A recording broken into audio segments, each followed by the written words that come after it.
Welcome to the Tarot Tapestry, a weaving of self-discovery, where three tarot mavens put their heads and hearts together to offer their wisdom and insights about the tarot. We hope that you find this helpful in your personal journey to self-discovery and growth. Join us as we explore ways to use tarot for self-reflection and self-correction. Together, we'll discover new ways to use tarot to weave threads of understanding into the tapestry of your life. Welcome back, listeners, to another episode of Tarot Tapestry. And today I am joined by my two good friends, Angie and Linda. And I think today, ladies, it's going to be a juicy one. I don't know. I think I hear, for the 5 or 6 years that I've been part of a tarot community, I know the Hierophant comes up quite often as being a card that many readers kind of have some issues or challenges with. So I think that might, I think we might have some really good discussions today about what we think about the Hierophant. And I think even not just about the Hierophant, but also about our progression with it, right? From maybe how we first looked at it to how we look at it now, and just everything that we've learned and our experiences and how that has changed for us, what the card means to us. So I think it's going to be a juicy one. But before we get started, how is everybody doing today? I'm doing pretty good. I haven't done a whole lot this week other than just my normal kind of stuff. I washed all the sheets today and towels. That was very exciting. Well, you know what? When your sheets and your towels smell good, it makes you feel good. It does. It does. Clean bedding is the best. Absolutely. And what about you, Linda? Well, we're on the same wavelength because I got up and went to the laundromat today to do my laundry, which did include towels. I'm doing okay. Today's the only day off I have. Normally I'm off all the time, but I'm working a little extra this week because my boss at the quilt store had surgery on her shoulder last week, and so I'm covering a few extra days. So that's kind of a challenge because I'm not used to working more than 1 or 2 days a week. So that's interesting. I'm thinking, like, how did I get all that shit done that I had to get done, and yet I worked 5 days a week? I don't know. You do what you got to do, right? Because we do it, Linda. Yeah, we that's just it. do it. We're programmed to just do it. You do it. That's it. And that's kind of an interesting segue into the card. And I'm just going to jump right in because I decided to go to the dictionary to look up what a Hierophant is.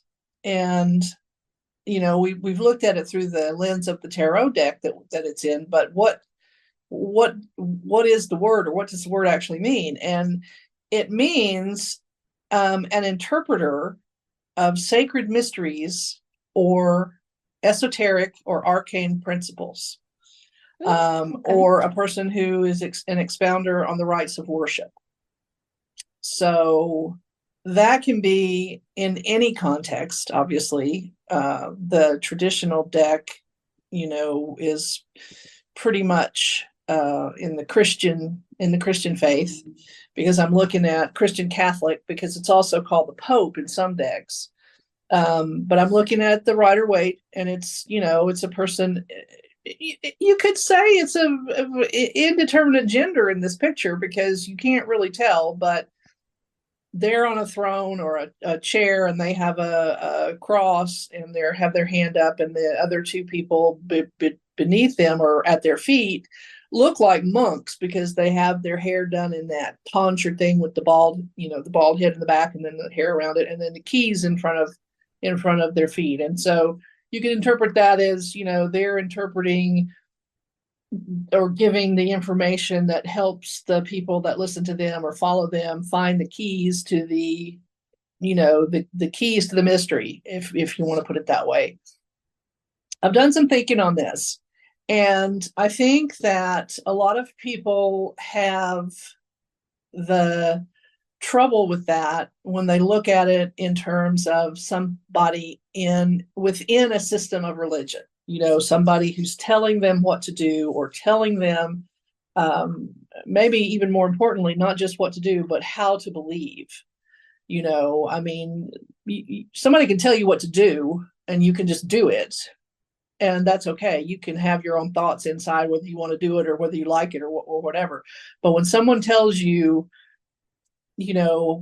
what to believe or how to believe, that can be a big problem. And I look at it also in terms of not just, say, a preacher or a priest or a person like that. I look at it also in terms of what you were told from the time you were a child by your family, by your parents, by the media. Even if, like, for instance, I personally did not get a lot of negative body talk from my parents in my house, okay? But I got a lot of it from grandparents. I got a lot of it from media. I got a lot of it from, in school and, of course, in church, being teased a lot. And so those beliefs, even though my parents were not reinforcing that, those beliefs really took hold to me. And so the other thing that I think when you get the Hierophant, or, when you look at it, is that it's an invitation or an opportunity to think about the things that you believe and why you believe them, and if they really are true, or if it's just something that you've been told so many times that you believe it, and yet it's not true. So I think, in a way, the Hierophant is a very powerful message that we ourselves are the interpreters of our own sacred mysteries. And we don't have to look to a teacher or a guru or any other person to get that information that we need. That was really beautiful, Linda. We can be our own teacher, right? We can kind of teach and guide ourselves. And as you were talking and you were mentioning all these things about the Hierophant, when I was doing the research, I kind of wanted to gather some like keywords and such that would that are commonly known for the Hierophant. And the Hierophant can be looked at as a person, right? So when you're drawing cards, it can symbolize a person, right? Such as a religious leader or as a guide. And I know that in some decks, the Hierophant is almost like a yoga master, right? Somebody who's sitting there and teaching you yoga practices, right? And that is a guide, and yoga is very spiritual. So I also see like a duality with the Hierophant, looking at it as a religious figure, and then opposing that to the yoga teacher as one being religion and one being spirituality. And I know for myself, I've always had a problem with, I used to have a problem differentiating the two. I always believed that religion and spirituality were one and the same. And I think that was just basically my upbringing as a Catholic from, early childhood growing up. That's what I was taught, right? That's what those were and some of the words that I'm going to throw at, that was my established institution, right? My Catholic upbringing, my Catholic school, that was my established institution, which is also a word represented by the Hierophant, as well as a community where you had shared beliefs and moral values, right? So growing up, I learned a lot of things. Like, I'd say a good core part of my values came from my Catholic upbringing. And my mom was, very Catholic. She very much believed in all of that. And if I deviated from that in any kind of way, she would get really upset. Well, we just had a little snafu. We lost our third, We lost Linda. We lost Linda. Linda, Oh, come there she is. She's back. back. There Yay. she is. Sorry. That's No okay. problem. We're glad I'm getting a call. Hold on, and let me see Oh. if I can deal with this. Just mute Okay. yourself. So yeah, so I look at and Linda was talking about how, different groups of people will have different values or beliefs about things, and she gave her own personal experience with that. And oh, see now, now I lost my thoughts. I was on a roll, and now it rolled off a cliff, and I don't Okay. know where So it is. Well, sorry. I'm Let, so let me sorry. let me remind you of some of the things you said, Kate. You started off with saying we can be our own teachers and speaking on religion versus spirituality and how you used to have a more difficult time differentiating between the two. And I loved how you were talking about your evolution in that because I was thinking today when I was looking up the Hierophant and deciding what this card meant to me, it a lot of the same changes in my mind. I was also raised as a Catholic, and how we had rosaries. You say the rosary, and it always just felt repetitive, and like I was kind of screaming into the void when I would do that because a lot of they didn't really care what you thought as long as you did the right, as long as you showed up and said the right words and it was very regimented in that way. But as I've grown and evolved and become a yogi, that has now that I've found my own entryway into feeling something, a connection to something bigger than I am, I think I would be able to find the sacredness in a rosary just the way I can with a mala now. Um, And the Hierophant to me now, it means the way it shows up in my life, the way I want it to show up in my life is more like the Gaian tarot deck has a card called the Teacher. And rather than being in a cathedral, this is a person sitting in front of a redwood and they've got, greenery around them and plants and they're smiling and you can just tell that they are excited to teach their students. And it's not as it's studying for a reason to get mastery over something that's like really big. Like I study yoga, you use texts. I'm reading the sutras and studying with a group of, my teacher and a group of other students. And just like you do when you go to seminary school or learn about any religion or practice or observance, tradition. Um, there is a bit of a structure, but now that I'm older and I understand that learning should be about something that you really care about if you're going to put that kind of structure around you. Otherwise, it does become very much like a prison, like we were talking about, how it doesn't matter what you really believe as long as you show up on the right days and give this, the right amount of money and light a candle at the right time, but only thinking about the things that you're supposed to think about, none of that pagan shit, you know? And so yeah, I think as a grown up now, I much prefer the teacher card in the Gaian tarot to the regular one because and that's another thing with cards like this, they can vary a lot in their in the flavor of their meaning from one card to another, but they still kind of represent the same thing as far as you have to learn how to do things to be in the world to successfully. And Yes.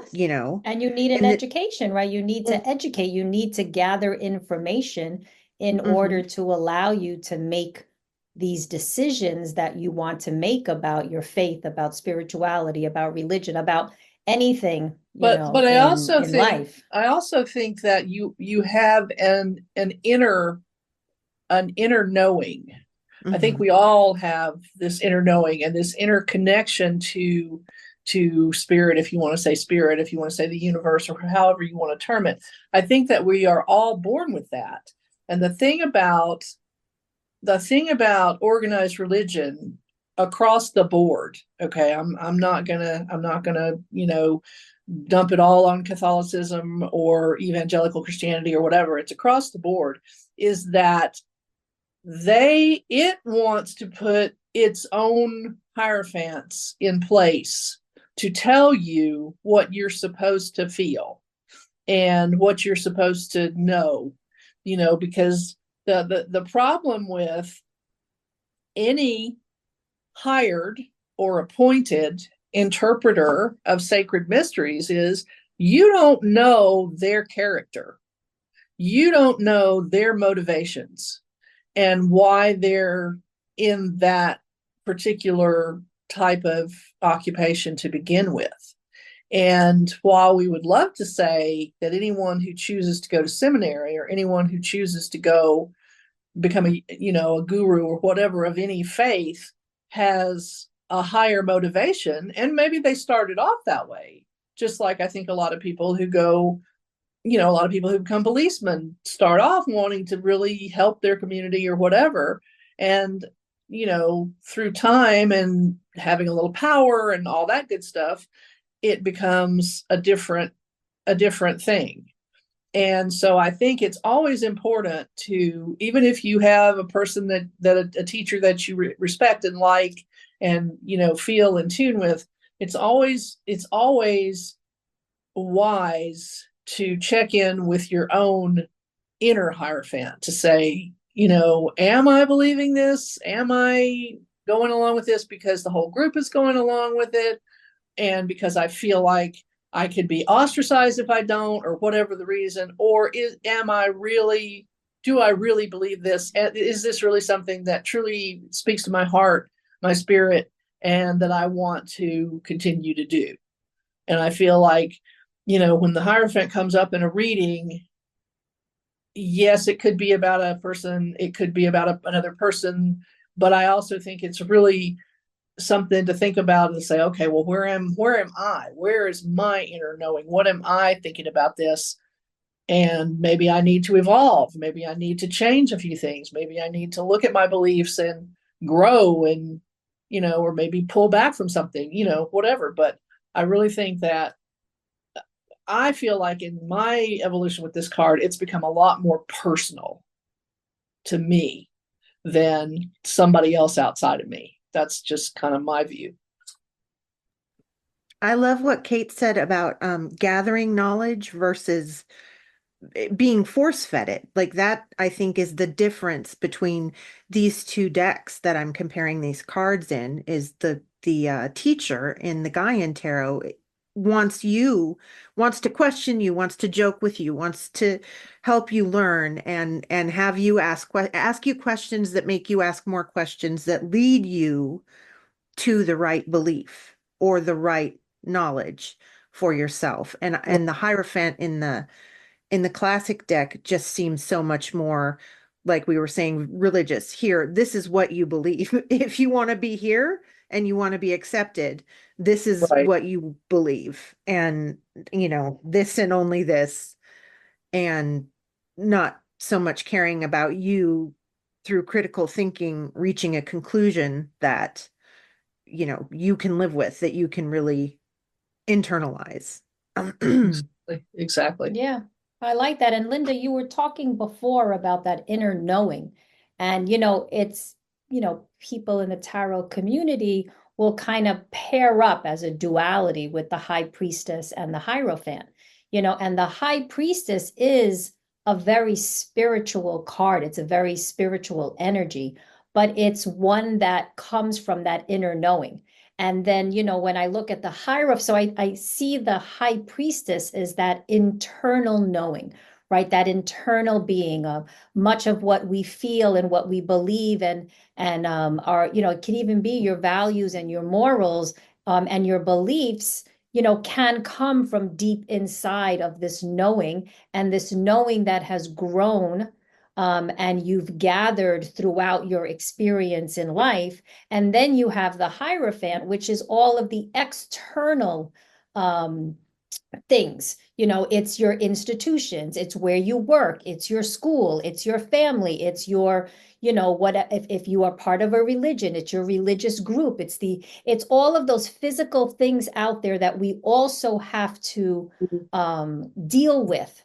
And so that's how I see the Hierophant too, as being more Yeah. the external. And like, I guess for me too, as an educator, and this goes back to something that Angie was saying, is, you always I used to think of the word teacher as being the person who taught you everything. The teacher knew everything, right? And that's just from my upbringing, because that's how it was in Catholic school. You did not question what the teacher said. If they said, my white shirt was blue, my white shirt was blue. Even if I saw white, it was blue. Like that's just what you know. And I think we have evolved, and now education is also being seen as the teacher is the facilitator, right? The teacher is the facilitator of knowledge, right? So I'm not here to tell my children what they need to believe in. There's only one way that you can get this math problem, or there's only one way to do this,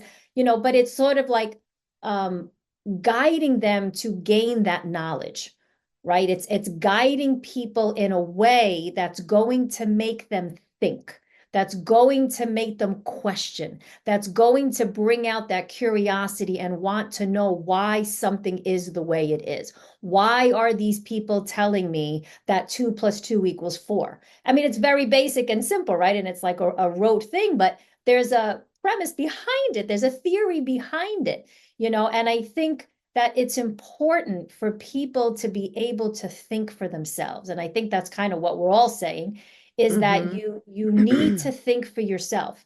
And you can go to others, like Linda was saying, and ask for help and guidance, but you also have to question what you're being taught, and use that high priestess energy inside of you to kind of help you filter all of that information and decide what is best for me. And I just want to say one more thing, and I know Angie is really wanting to say something, just one more thing.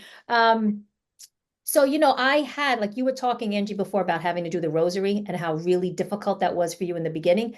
And thinking about religion itself and all of my issues that I had with it, I was very anti-religion. And I would make a lot of comments regarding just organized religion in general. I still kind of feel I have certain feelings about that, but I'm not as angry with it anymore, because I just have a better understanding of what works for me, and how something like that, like an organized religion, might work from others. And I feel like I need to respect how other people see and feel about things.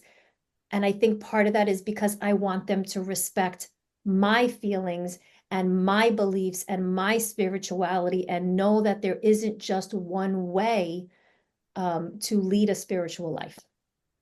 Oh, I love that. Yeah, it's I've slowly in my life, I used to be very angry about it too, and I used to be very vocally angry about it. But I've now come around to the conclusion of, you know, it's none of my business, and what I do is none of your business. And so I'm just going to keep my mouth shut as long as, you see, I have feelings and opinions still as well about it, that particular subject, but it's not as, like you were saying, I think it's not as big of a deal to me right now as it used to be. And when you were talking about being a teacher and how, 2 + 2 = 4, I wanted to say there are some things that there's one way or to do it. Like, you don't want to just wing an open heart surgery. You there are times in your life where you have to learn how to do something a certain way to keep yourself and to keep other people safe. And I think a good teacher is a person who can lead you, who can show you how you figure out what those things are. Like, what do you think? What do you understand? And what can you do that needs to be done one way? Like balancing your checkbook. There's only one way really that numbers go together and but so that's something you have to do pretty much the same way as everybody else. You need to be able to come up with the same answer as everyone else. The path you get to might be different, but it's not the same as, say, learning what is right for you.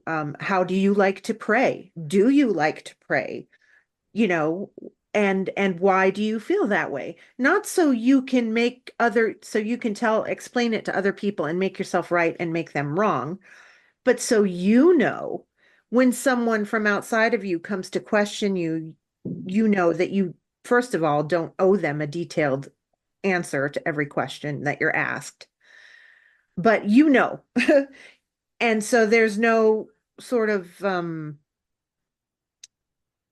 uh ambiguity about where you stand on a thing. And people know, okay, well, that's how they feel about that thing. And I'm just going to let them feel that way. And they're going to let me feel the way I feel about my thing. Well, we And hope that they will. right. I think that's part of the problem, in the world today, is that people think that they have they have the high ground, or whatever you want to call it, and their way is the way, because they've probably sat at the feet of these hierophants that are, giving them not so great information. But I agree with you, Angie. I mean, to me, it's like, other people's opinions of me are not my business. People can think whatever they want to think about me and my practices and my tattoos and my, the way that I dress and how I present in the world, all they want to, because we all make judgments. We all make judgments on people. We just do, I mean, it could just be, oh, you see somebody walking down the street and like, oh, wow, look at those high heels or whatever, but we're going to do it because that's just the nature of humanity. But, I don't need to know about it. I don't care about it. And I'm just going to go about my business doing the best that I can and trying to learn to go a little bit deeper as I do. And, other people's ways of praying and spirituality are not my business either, unless we happen to meet and have a discussion about it, and then I hope it would be civil and interesting, and not, one of us trying to convert the other one and getting angry when the other one's not going to agree. So hopefully. And that's the big difference, right? You having a conversation with the intent that you want to change somebody's mind, or a conversation where you're like, I would just love to share ideas and understand how this other person views God or a higher power or the energy, or whatever you want to call it. Like, there's a big difference between the two. You can have civil conversations where you're just listening to other people talk and being like, oh, okay, yeah, like, okay, I see what you're saying. I understand why, you might do what you do, and you would hope that the person would be able to do the same for you, as opposed to trying to fix you, right? If you don't fall into their way of seeing something. And just one other thing I wanted to mention was the number 5, right? The Hierophant is number 5. So you would think that of a Hierophant, of a, religious leader or a teacher or these institutions, you would think education and wisdom, that these are like stable things, right? You would think the Hierophant being, stable and secure, and having a, when you have these traditions, it's almost like you're grounded, and it keeps you it keeps you from falling down, right? But the 5s are not stability, right? It's not security. The 4s are, like the Emperor is. But the 5s in tarot deal with challenges, right? And conflicts and chaos, and just dealing with being uncomfortable about things.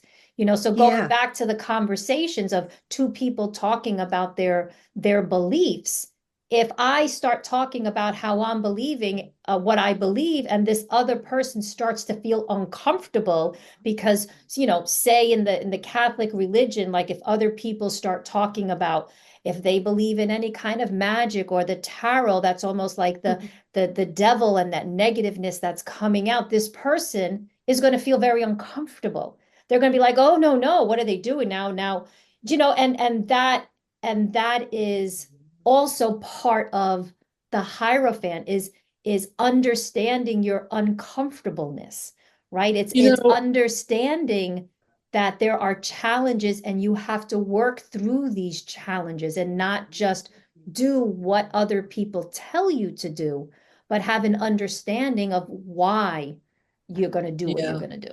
I'm on this, we've spoken about it a little bit. I'm on this, I think we all are on this anti-racism kind of journey. And there are a number of people that I follow across social media, both black and white. And this one woman, I had just come in contact with her. She did this thing, it's on Instagram, and she has she calls it her Hear Me Out cake. And it's like a carrot cake. She's white. And she's like, hey, white women, hear me out, hear me out.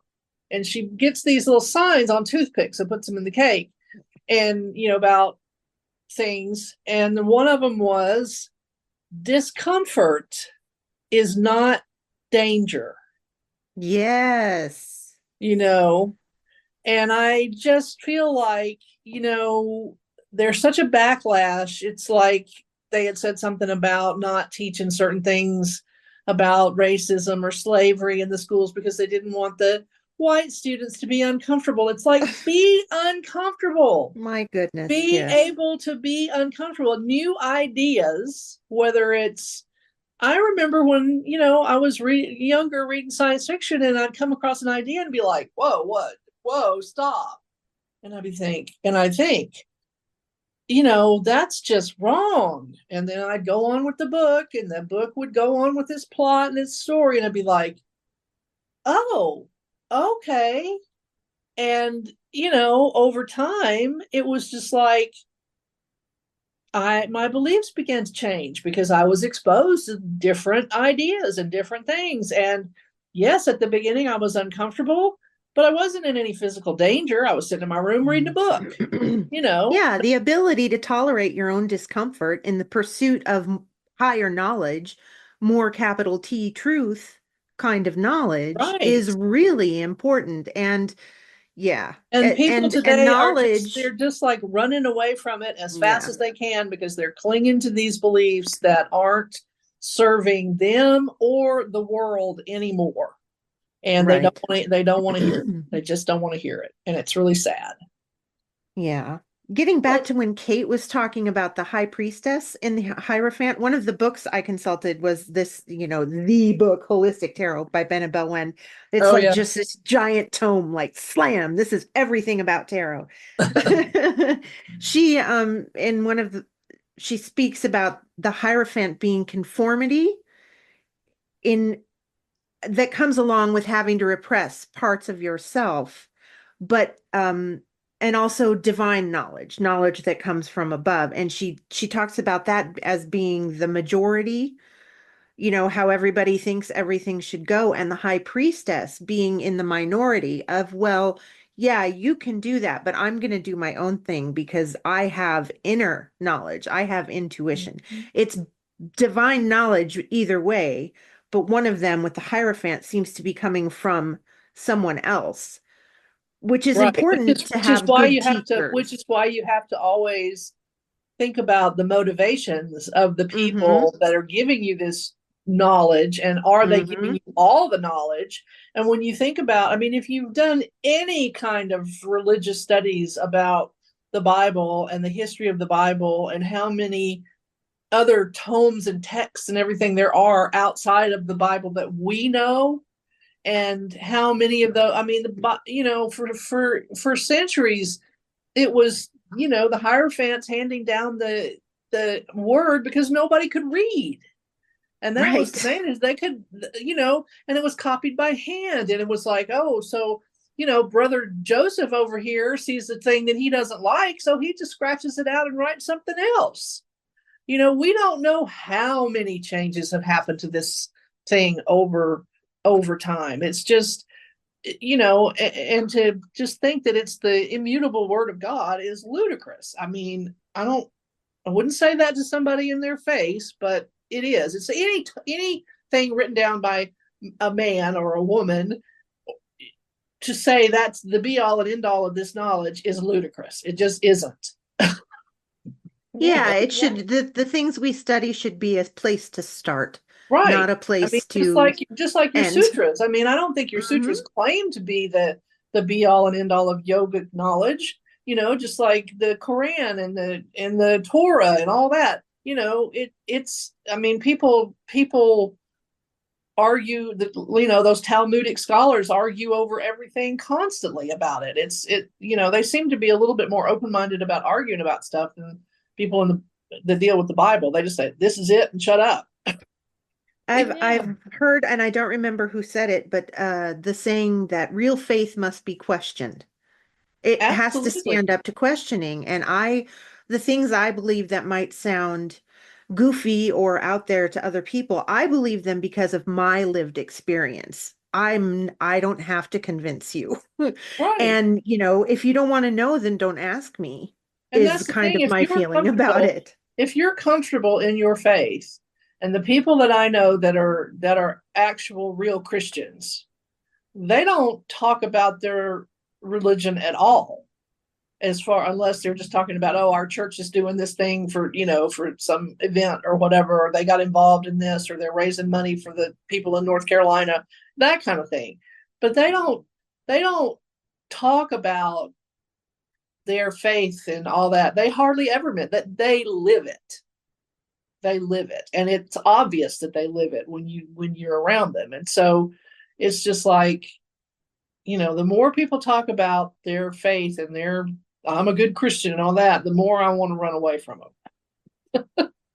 Yeah. And that's, I think there's a lot of people out there that, feel very much like you do, and I like, this is a really, like, the Hierophant is a hot topic, and everything that it stands for is a really hot topic, and it can stir up for people a lot of just emotions, and it can be a very triggering card for people. Yeah, and I think that part of dealing with that is to kind of make it more of an internal thing versus feeling like this card, if it shows up in a reading, it's somebody or something outside of you trying to make you do something you don't want to do, versus you having an opportunity to look at things that you believe in or things that you're doing to see if maybe you've moved past that and you've even dealt with it and you didn't really think you had, or if you need to incorporate more different beliefs, or just look at yourself and see how some of these institutional things are affecting you, and maybe you need to step away from some of it. Yeah, absolutely. And I was also thinking, so if the card does come up in a reading, and obviously depending on, what you're asking, all that. What you're asking the cards, yeah. But another thing that I've always liked to look at the Hierophant is similar to what you're saying, Linda, is this idea of questioning my beliefs and values as it relates to something that I'm having a lot of difficulty with. Right. So, I could be having difficulty with, like in my life, like I started 5 years ago, I became sober, and that was huge for me. And I did have the Hierophant come up a lot. And, I had to really take time and examine my belief system and how I felt about myself and the things that were going on. I had to kind of like work that out. I had to go back and re-examine some of my beliefs, some of my values, some of my morals. And I did a lot of work, and I still have a lot more to do. And I think some of it had a lot to do with my upbringing and how I was told I was supposed to be and what society had expected of me, and how I felt my own high priestess, right, inside was telling me, no, no, no, no, no. But everything on the outside was telling me, yes, yes, yes, yes, yes. And there was that conflict. And I had to learn how to dig deep and understand where the conflict was coming from, right? Like what was I feeling uncomfortable about, and how can I be more at ease with this discomfort, you know? it's like when they talk about alcoholism being a disease, they break up the word disease into a dis-ease, right? So I needed to find a way to become more at ease and at peace with the things that were going on. And that took a lot of time for me to go back and re-examine a lot of things. So I like looking at the Hierophant as this ability to kind of like, well, what do you believe about this issue that you're having, right? What is your core belief about it? Are you in conflict with somebody about it? Are you, like what is going on with this belief that you're having this problem, and what is it externally, right? Because I see the Hierophant as being more external. What is occurring externally that might be triggering you right now, or that might be bringing this to the surface, making it come up, like, and looking at it that way, amongst the other cards, obviously, that you're pulling. Yeah, there's a lot of it's interesting, maybe because it's a 5 and it's an odd number, I don't know, but it just seems like there's a lot of, I don't use the word duality because that's kind of either or, but it's a mixture, it is the outside or the outer things that can definitely trigger you, but it's also the inner work that you do, like Kate, like what you were talking about, why do I, for instance, why do I feel like that I have to have a drink if this situation comes up, and what can I do to mitigate those feelings, or what can I do what else can I do besides have a drink when something like this happens to help me deal with it. There's a lot of that inner work that the Hierophant kind of can bring out, but it's also the external stuff that can cause it.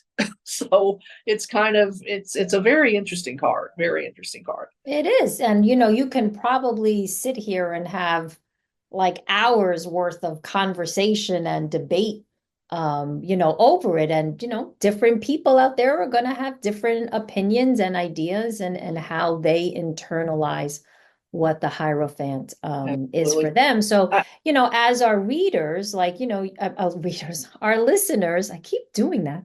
Our listeners, just to keep in mind that these are our interpretations, right? This is how we feel about the Hierophant, right? We talked a little bit about how we felt before and maybe how that has evolved to now.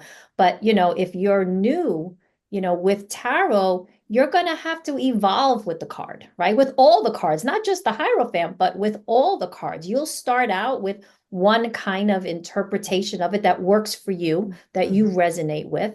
And then as you continue to work with it, you start to evolve and you start to incorporate more. And then you start to see it in a different way, and Right. that's like the beauty of tarot. And that's why I can never get tired of learning tarot, because it's like, it's an evolution. You're just constantly, and I hope I'm using the right word, but it's like my thinking about it just constantly evolves, and now this podcast and having two other persons to speak to about this, to discuss this with, my brain is like firing all the time. And I'm like coming up with all these ideas, and I want to talk about everything. I'm going to be really interested to see what happens I don't know if it's the next episode, but to see when we talk about the Lovers, because that is the one card in the whole deck that gives me the heebie-jeebies, and I have not been able to figure out how to get it not to. So that's that'll be another a real juicy one challenge. too. Lovers is a juicy one too. Absolutely. Well, but this card, we're talking about, getting your own interpretations, and you don't need a lot of tarot decks, despite what the goblin in your brain says. Despite what the goblin, I would love, I don't need them. I don't need them. That's why I've been Angie, sticking. I do it for the artwork. I There do you it for the go. artwork, okay? It's the art.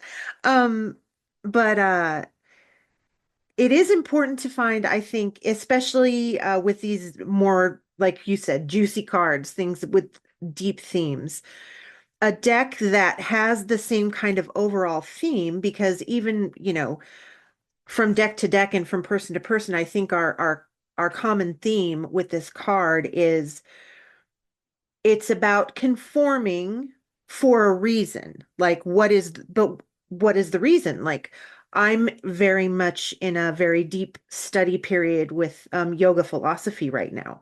So that means I don't have the time to do as many of the other things that I like to do.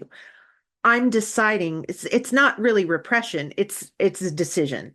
So do you feel like you're deciding to put your time and energy into this subject or this way of thinking and learning about it and learning how to live this way? Or do you feel like you're being like pressed into a mold from the back that you don't fit into? Um, so I had a point. The point was to find a deck that speaks to the kind of energy that you want without making you think too hard about it. I can see that now in the RWS deck, but it was not immediately apparent to me. And, exploring with different decks and with different teachers and different books kind of makes a Kind of unique shines a new meaning, light. Yeah. makes a meaning that is unique to me, but also fits in with um the overall theme. It's kind of everybody has to come to the same answer, but look how we all got there using a different way thing. So, Yeah, and yeah. I find too, I was thinking about this on my car ride home from work about how, because, in my head, I was thinking about the Hierophant and I was thinking about, established norms and traditions and just basically how people do things. And I'm like, wow, when I started doing tarot, I got the Rider Waite and then I tossed it aside right away because I was like, it made me feel like Mm-hmm.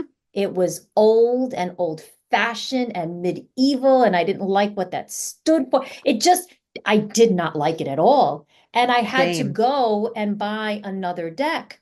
And I wound up getting, oh, of course it's gonna leave my mind. Doesn't matter. So I purchased two other decks and I was able to use them, and they were Rider Waite Smith based, Yeah. but and I was able to use them and it felt better. But now I can pick up the Rider Waite, like you were saying, Angie, and now I can see it in a much different way. But that's also me. I don't tend to do things the way that um like the sometimes the direction that things are normally done in. I always need to do it a different way. I always need to Me go too. around in another way because I'm like, I don't want to Yeah. do it that way. I can do it this way, and I'm going to prove it to you, or I'm going to show Mm-hmm. you that it's like being a rebel. It's like rebelling against tradition and saying, no, no, no, I'm going to do this differently. But you're right. We all have a different path, but you generally come back to the same understanding of something. You're Mm-hmm. just doing it in a different way, which is a beautiful thing. Should we pull a card to work with the Hierophant and see Ooh, how it's showing up in our life? ooh, I that's know right now, an I mean, I've idea. said it like 4 times already, is my more dedicated study with the sutras, the Yoga Sutras, and I'm doing a daily practice and like focused on learning certain things. And so there are other things that like maybe I don't always have time to sit down and do a really juicy reading every day, sit down with my deck every single day. But so that in a way is uh there went my thought, ran right out the door. You know But what? It anyway, must that's be with my thought that fell off the cliff and I still can't go back I and find. remember, I So remember. The, the That's Tarot how it's showing up Tapestry in my with life. middle-aged women who can't keep a Yes. thought in their head. Woo, menopause. Uh, but yeah, that's what it was. That's kind of where the energy is showing up and how I'm trying to interact with it is yes, I'm being a little bit disciplined so I don't get to do all of the things that I want to do, but I am really into doing this thing that I'm doing. So I think we So, should pull a card. I love that yeah. idea to go with our Hierophant, our inner Hierophant, and maybe our outer Hierophant. And I'm going to use my Watered Witch deck again. I am using my Good Fortune deck. Water Witch and Good Fortune. I'm using the Gaian Tarot. I deviated this time, you Ooh, guys. Not deviant. too far though, Angie, not too No, far. not too far. Not too far. I pulled the Ace of Air, which is like the Ace of Swords to I go pulled with the my Ace of Hierophant. Pentacles. Did you? How neat. Yes. What did you pull, Oh Kate? my, I pulled the Emperor. Oh, Oh, Oh my. so I think for me, Ace of Air with this is really about staying inspired. The card in the Gaian Tarot shows the Ace of Air is a butterfly hanging from a flowering oh, how leaf. pretty. And so That's it's beautiful. very just you can almost smell the cherry blossoms, kind of thing. And the teacher here, I don't think I showed you guys. Oh, He's just yeah. the nicest looking person that just is so in your corner, but also when you mess up, he's going to laugh at you because it's going to be funny. They kind of And it's look not like going to, a yogi, it's though, the not way going to they're be the end of dressed. the world. And so that's what I think is trying new things and staying inspired and not being afraid to quote unquote do it wrong, because you really can't with some things, like not if you're doing open heart surgery, listen to your teachers, go to medical school first. But Yeah, liberal really arts the doesn't teach you only about surgery. yeah, the only thing I have to do when it comes to this, the only thing I have to do is to keep following my own um inner guide, and when I bump into something new, to be patient and to sit down and to let myself learn about it. So that's what the Ace of Air and the Hierophant together mean for me, is to just kind of keep learning and exploring and not being super rigid about what I expect to happen or how I expect it to show up. So Well, I got the Ace of Pentacles, which is the popcorn hand holding the pentacle. And I like this. I like this because I think it's Pentacles is about resources. It's about your physical body. It's about energy, paying attention to those things. And I think for both the inner and the outer Hierophant, like if you come across something, or you find yourself in a situation that's making you uncomfortable and you're not sure about it, find those resources, do some research, find out about it, do some things, lean into it, don't run away from it. And also, because there's a nice little naturescape on this. It's got grass and flowers, and then there's mountains in the background, and there's a tree. I think that, this is a good reminder for me, especially, is to always, fall back on spending some time in nature. Like even when I take my dog for a walk in the neighborhood now, the leaves are falling, and they're not, I really appreciate the fact that they're not, blowing them out and taking them away right away.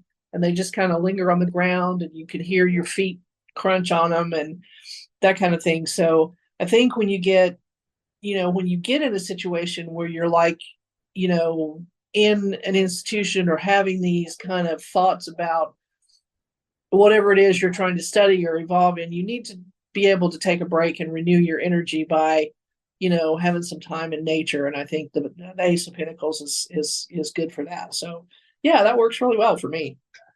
That was beautiful, Linda. I love that. I love looking at the pentacles too, as taking that time out in nature to kind of just help you like calm down Yeah, and let the relax. big resource, the earth, yeah. let that resource replenish you. Absolutely, absolutely. So I find it quite one of the reasons why I love tarot. I was just talking about the fours, right? And how the emperor specifically, and we had talked about the emperor before. And so like to me, the emperor is about obviously stability and security, but it's also what I do in my life to help build and create something for myself that I feel safe in. So, you know, I have been rebuilding, right? Or refurbishing. I'm not quite sure which word I'd like to use. You know, from when I became sober, much of my life has changed. And I had like a tower moment where everything came crumbling down. And I looked to the emperor as being that energy that was helping me to build things up and making me aware and understand that I have to build a solid foundation before anything else can stand tall, right? So because if I'm going to build something, I don't really want it to crumble just because it might sway or there might be some kind of something that's going to happen to it. So, you know, that's the emperor for me. When it comes to the Hierophant, you know, it's kind of like, so where in my beliefs and what I am working towards this path that I'm on, you know, there I'm gonna come across things that are gonna challenge me, you know, and I think that the emperor is kind of saying, yes, things are gonna come and challenge you, but remember, you have built some pretty solid foundations, you know, since you became sober, you know, so kind of like look back on those solid foundations and you know, hold on to that and allow that to make you still feel safe and secure, but know that you have to do uncomfortable things like we were talking about before, you know, and that's what it is. So the moment that you're going on this path and something comes in front of you, you have to stop and deal with it, right? You sometimes you can't get around it, you know, and if you do get around it, it might appear again. So you're better off just dealing with it head on. You know, and that's kind of how I see both of them. So I'm doing that now. And I see that just carrying out in my life the past 5 years and even just moving forward. So and both of these cards are both major arcana. So they are kind of like life lessons, right? These are cards and energies that you're working with over quite a long period of time. So, you know, I can also say that maybe they're both telling me that you're going to keep working with these two energies for quite some time and that it's okay. And to just have faith and belief that it's going to work out because I am making decisions that are in my best interest and the best interest too, I feel, of like my family and other people that are around me. Because, you know, I would love the world to revolve around just me, but it doesn't. And I get that. That's beautiful, Yeah. Kate. That's beautiful. It really Thank is. you. Thank So you. I gorgeous. appreciate that. I love This that you was, oh, I'm so sorry. I was just going to say, I love that you are finding the things that do need to be a certain way for you Yeah. to live a happy life that you feel safe in. I think that's Yeah. beautiful. And it's so funny because tarot has become such a huge part of that, you know, and like Angie was, I mean, not Angie, Linda, you were talking earlier that, you know, when you, like when I was quitting drinking, you have to find things that you can do that will kind of almost distract you from the drinking, right? So Right. you can't drink all the time. So now you need to do something else.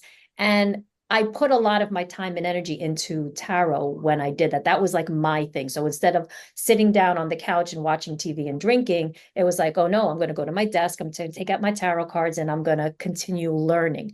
Yeah. And it's been such a big part. And I have learned so much about myself and the world and other people just using these cards. Does anybody else feel the same way? Or is it just, you know, Yes, am I no, the I like It's oddball definitely really here? do. amazing. It's really amazing. Mm-hmm. You know, I mean, and it sounds like, you know, we sound a little bit obsessed with it, but you know, like Angie said, I mean, there's a lot of stuff going on in my life, and some days I don't even open a deck or look at it. But you know, other days I'll sit down and I'll have my morning coffee and I'll just say, okay, I'll pull up the cards and say, okay, Tarot, what do I need to know today? Just say that. What do I need to know today? And I'll pull a card and it'll be like, usually it's like, oh yeah, I guess I do need to know that. Yeah. You know, it's just, you know, Yeah, it's just I'll use it's it. a very powerful tool. And I don't go to the tarot cards, you know, for instance, if I was going to buy a new car and I would say, oh, I want to, you know, is the time right or whatever, like, you know, it's not like that. It's just that when I feel like I'm a little ungrounded, or I feel like I'm just kind of in a situation where I'm floundering, it's just a really good way to take a pause out of all of that and just say, okay, let's get back to basics. Where are we now that we've taken a breath? Let's go forward. That was Yeah. beautiful. That was, yeah, I like that. I will pull a card often when I'm feeling like kind of down or whatever, when I need some sort of a encouragement or a like what should I do? Why do I feel this way? Or, you know, how do I feel better? And it's just a really, it's always there. It's never going to say, I don't have time to talk to you right now or anything like that. And it's, the more you do it with that sort of a mindset, I think the more often you come to the cards with that, the Yeah. more nuanced the meanings of the cards become for you. Yeah, absolutely. I don't do readings for myself. I think the last one that I pulled for was for the full moon. That Mhm. was, that was probably the last time that I did like a big long thing that I actually sat down and I really thought about and I journaled about and stuff. Other times, I might just pull a card in the morning before I go to work and it'll be in my head and I'll say to myself, okay, Kate, let's try and keep this card in your head as you're, going about your day and see where you can make some connections. And then I'll come home and be like, I didn't even think about the card at all, Yeah. because life gets busy, right? Your life gets Right. busy. My intent was to do that. Mhm. And then I come home and I'm exhausted mentally and I'm like, oh, I don't want to think about this card. And then you Sure. don't, so there are times when you're like, very like into it and you have the time and the energy to dedicate to it. And then other times you don't, and especially if you're like, working, right? Life Mm. happens, Right. you It know. definitely does. Yeah, and there's some people that do it every single day, but that's a ritual that they have created for themselves, to do, and that's great too. Right. I've always said to myself, I wish I could do that. I wish I could every day pick a card and journal about it. And it's just not something that I can do just yet. Like right now in my life, it's not an option for me to do that. Mhm. It's not possible for me yet. And I like Yeah. to use that word yet because I never know what's going to happen, That's right. later You on. never know. Yeah, yeah, So I absolutely. write almost every day. I journal almost every day. I don't always do it with tarot, but this past month for October, um, there was a daily prompt that Shannon at the Tarot Diagnosis Symposium shared all of the prompts ahead of time. So I just pulled all of my cards at the beginning of the month and wrote down one sentence for each one of them. And I Oh, think that wow. maybe next month I'm just going to pull a card if I can find the time before the end of the month. Just pull a card for every day without even having a prompt and just write one sentence and then like combine that with a prompt from the daily prompt and just see how that works and what I can learn about the cards and myself. So, That's that's a good great. idea. I mean, you would just do 30 or 31 cards at once? yeah, and just like a And very and quick, when just you do that, do you turn them over at the same time, or you just wait and turn them over on the day? I turn them over all at the same time and just write them Okay. all down. Because then if you miss a day and you don't have time to sit down and write to it, you can always go back to it later if you want to, but Yeah. you don't have to. Yeah. It kind of, for me, it takes off a lot of the pressure I feel of I'm supposed to have a daily tarot practice, and I do have a daily yoga practice, which is very like that's the number one thing I have to do every day so my brain doesn't break. But Yeah. I like to add tarot on top of that. And I'm learning new and interesting ways, I think, to kind of put them together in my own practice that I'll So share one eventually, more probably. question. One more question. When you pull the 30 cards, do you just lay down 30 cards, or do you shuffle between each one so it's kind of more random? I shuffle between each one, but Okay. not a whole lot. Like Yeah. I'll cut, sometimes I'll just kind of fan them out and pull one. I just Okay. sort of do whatever feels natural. Okay. Um I don't think there's, like I said, I don't think there's really a wrong way to do Well, it. I just, there's not, but yeah. Yeah, just for me, I'd probably be shuffling a little bit just to keep it kind of random instead of just the first 30 cards on the top. Right. Yeah. Yeah. Mm-hmm. It's like I need to shuffle. I need to feel that, like, my hands moving. I like to hear the cards as they're going. And sometimes I take like a little bit longer than I think I should, but I don't know. There's something about having them in my hand and just like shuffling, and I love it. Just Totally makes get me it. feel so Totally good. get it. You're energetically mixing your energy with the deck and That's right. thinking about what you are thinking about. And I really think that, that's That is why true. every tarot book I've ever says shuffle until you feel like you're done shuffling, basically. Yeah. Absolutely. Cut. And to have that the question or whatever it is that you're looking to the cards for, thinking about that as you're shuffling, right? That's like really, that's why sometimes I have difficulty pulling cards when other people are like talking, or some, workshops and things, and I'm like, oh my God, I can't, because I need to sit and I need to, like, I need to think about it. I need the quiet. I need the stillness. So you do what Angie does and pull them ahead of time. She pulls all hers beforehand. You know what? That I should give that a try. And you don't have to turn them over. You don't have to turn them over. You can just, have them there so that you turn them over and have the surprise of it, or, but you've already looked at the exercise, and so you have the cards pulled. You know what? And we're not pulling cards. Are you guys going to the workshop tonight?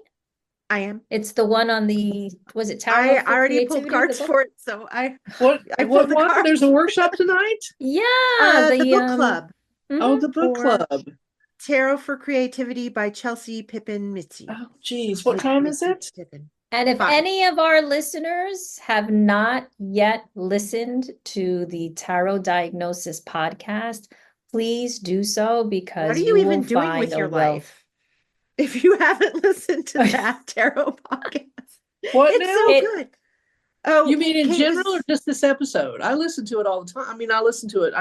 We were just telling the listeners, if you haven't listened, you should listen. And that's what I said. Yes. What are you even doing with your life? Absolutely. No, the Tarot Diagnosis podcast is outstanding. And the community is just as wonderful too, the symposium. Yes. But anyway, so nice. I want to thank everybody for joining us today and listening to us ramble. But we love our rambling. It makes us feel good. That's right. And, we hope that you got some good information that, you can work with on your own tarot journey.